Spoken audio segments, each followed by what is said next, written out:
return of Quad, which, to be honest, I had heard of Quad before. Yeah, what is that? What's quad? What are you talking about? It's a what the yeah, what I keep nonsense. on thinking you're saying the squad. You know how No, they no. refer to the It's a, politicians in the states. let me So because this is an acronym for some kind of trade deal, right? Quad. no. Wait, No, okay. don't get ahead of yourself. Okay, I have a problem with acronyms, methodologies, the letter Q. No, yeah. I feel like today you got excited about all them. Like when there's a meeting or stuff. It's not an agreement. They just talk. They just. But Quad. Let me find the exact definition because I don't want to. All right, I'm gonna read this. This is from the strategist website. Okay. I think this gives us a very good overview of the Quad, specifically if people want to get to know. It is. After I read the description, I'll tell you there are. I have certain issues. Okay, sorry, is your left hand near your microphone right now? Like, So Quad is a. Let's talk about Quad. First, I'm going to give you a background and a definition of what they are. And it's not an agreement, it's not a treaty, it's not a grouping. It's a very low level at this point. But let's to understand what Quad is. In late 2017, the revival of an idea over a decade old, the Quadrilateral Security Dialogue. So Quad is short for that. Quadrilateral Security Dialogue created a wave of debate, concern, and anticipation across the world. The Quad, as it is commonly referred to, or more precisely, Quad 2.0, as this is its second life, is an informal dialogue between four of world's major democracies: the US, Japan, Australia, and India.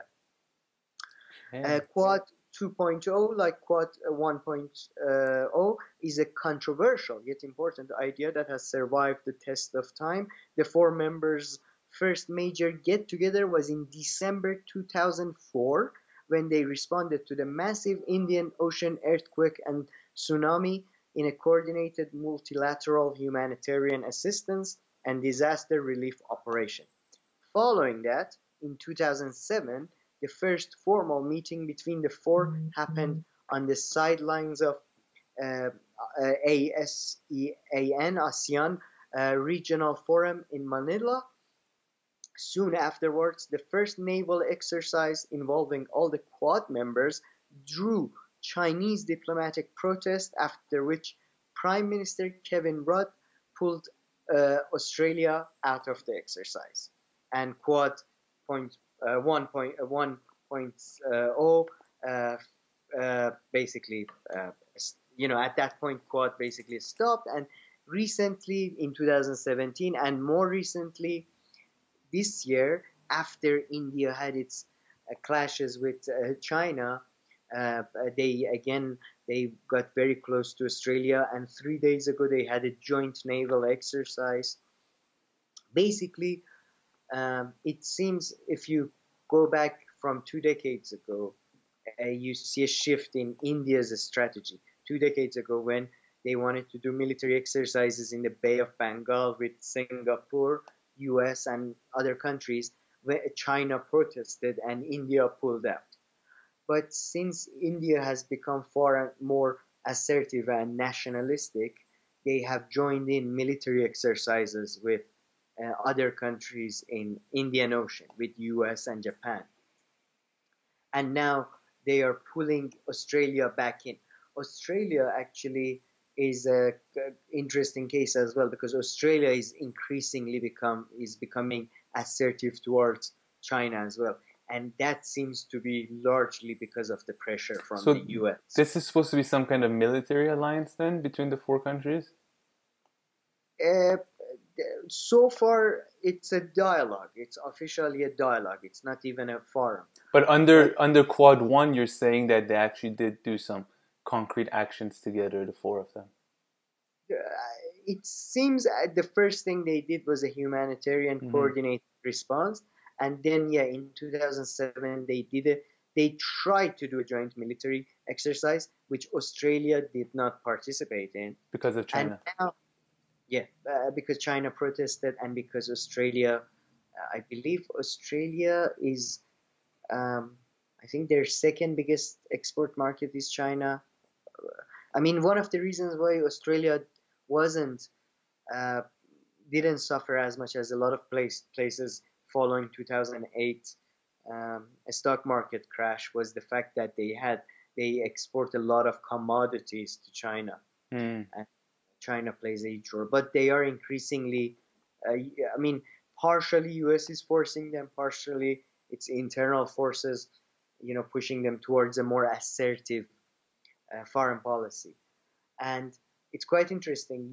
I mean, it was interesting because I think it fit in with the theme of a lot of our episodes, that you see US slowly retreating, and while regional powers are now looking to form regional alliances to stop the expansion. Like US is retreating, China is expanding, and regional uh, organizations or regional groupings are being formed to basically as a way to fill in the Yeah. vacuum and stop China.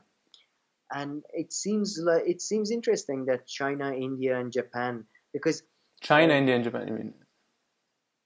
no, India, Japan, and Australia. Sorry, India, Japan, and Australia.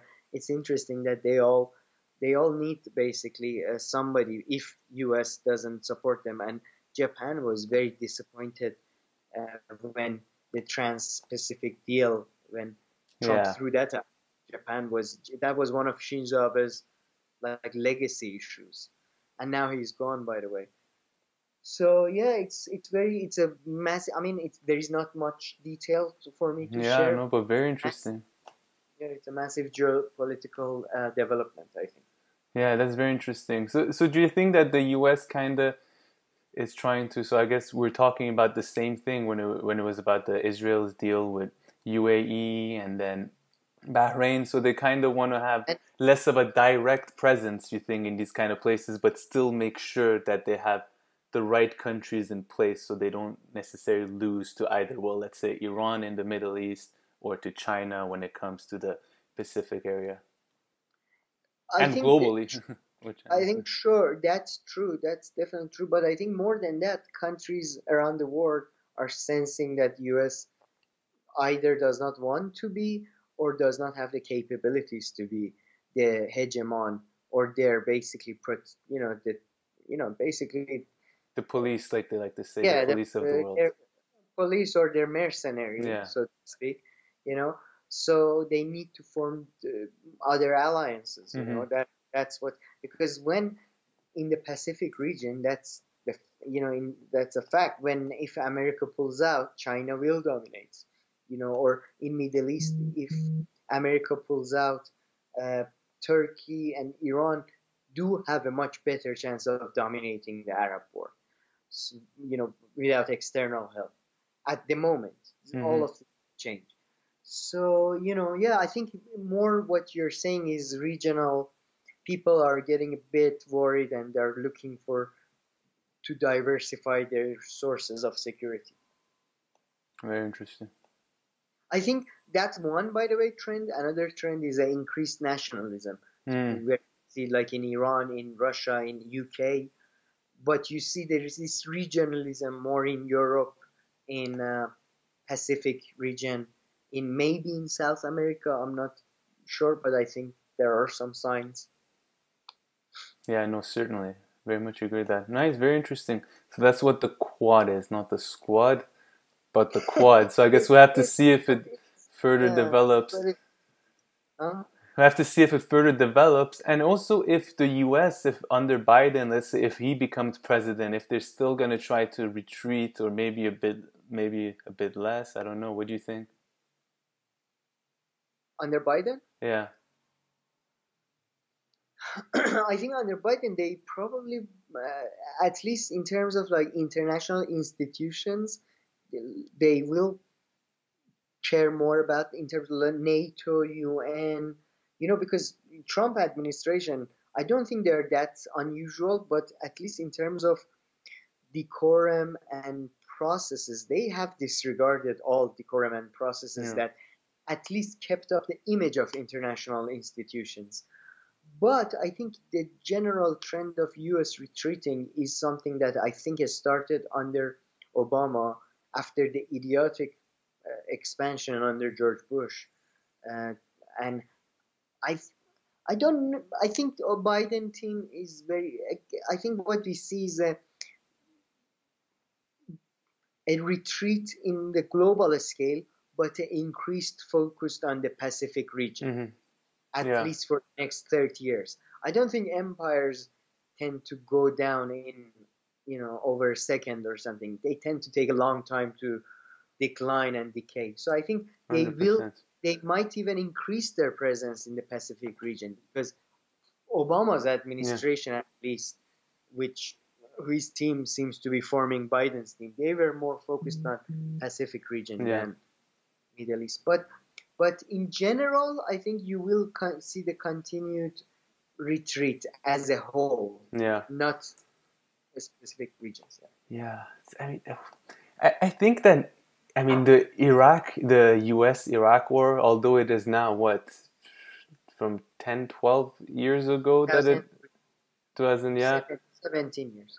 Yeah, 17 years. I think it's still such a consequential thing what happened there. And I think even in the coming decades, we'll still see that it was just such a consequential thing. And I guess shifting how the US behaves and not going in a certain direction, which was like the expansion, but in fact, realizing, I mean, yeah, just it still seems like extremely significant and will, I think, will remain extremely significant in the coming decades when you go back and study the United States and just world politics and everything.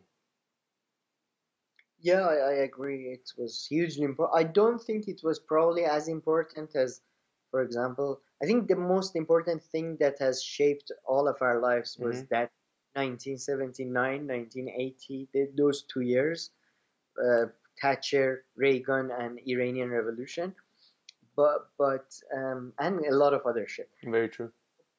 And since then, we've been basically living in that world, in Yeah. my view. But yeah, you're right. I think 2000, the Iraqi, Afghanistan, to a lesser extent, war, the 2008 crash. These two things are just like you can literally see the footprints Yeah, from now to then. very much so.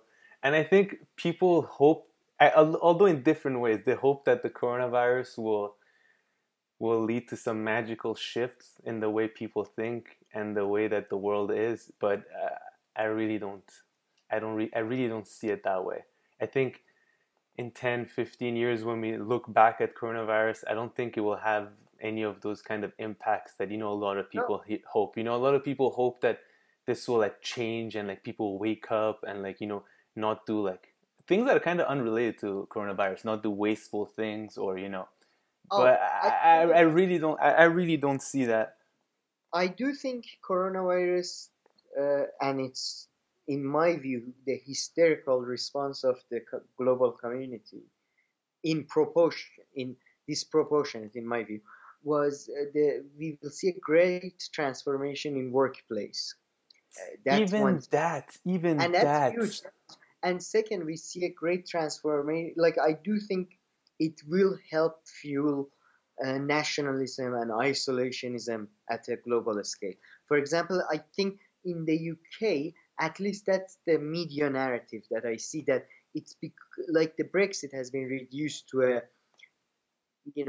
an ancillary issue because, and the arguments for sort of global war and all that is, it doesn't help those arguments. It does help arguments for more restrictions, for more stuff like that. So I do think it's a very transformative and important event, but I disagree that it's going to change the people. I think it's Yeah. going to change structures within society, and then we have massive consequences. Even that, I don't know. Even that, I wonder. Some people like hope, oh, like, from now on, maybe people will travel less. But I've seen it. As soon as the lockdowns are lifted a little bit, it took people a couple of hours or a day or two which I don't blame it, to just everybody fall back, just try to go back to exactly how things were before. Yeah, but I'm sorry, this is a belief again. My ideas, in short, they come out very bad. Anyway, but if people don't matter, people really do not matter. What you have to pay attention is the fact that digital companies have uh, basically been earning twice, Yeah. 3 times, 4 times as much as they used to. Uh, all the capital in the markets are gravitating towards digital companies and towards make changing workplace. So there are clear winners out of this. I think Dylan Ratigan, who was, I believe, a MSNBC or CNBC host, he does great analysis of the economics of Corona, and he has a podcast which I really recommend everybody listens to. But I think those shifts are the big, are the important Yeah, I things. agree. But even those, I wonder how huge they Oh, will be. I think I don't think it was a game changer, but do think it accelerated existing trends and existing Trends of pro- digitalization, you mean? Hmm. digitalization and and workplace environment. Because now soon they be able to tell people, it's gonna if people have seen Black Mirror, but soon you can basically uh, you have a box, and in that box you live, you work, you don't go out, you eat, Yeah, they capture it with a drone. yeah, to a certain extent. But do you also think? But one other thing that you're talking about, which was quite interesting, is that the coronavirus lends itself to kind of isolationist arguments, right, in the political scene. Yeah, I think so. I think It adds some support there. That is true. that maybe it will affect the mental. Even people like myself, like I would be for a more restrict, let's say, uh, monitoring of people's health from now on when they come into a country. I don't know, like maybe without, obviously, without infringing on someone's Yeah. privacy or anything. But it just makes you think about these issues. It adds a factor that was not on people's um, agenda. At least wasn't as you know prioritized. Yeah. You know, Very I true. think so. Yeah.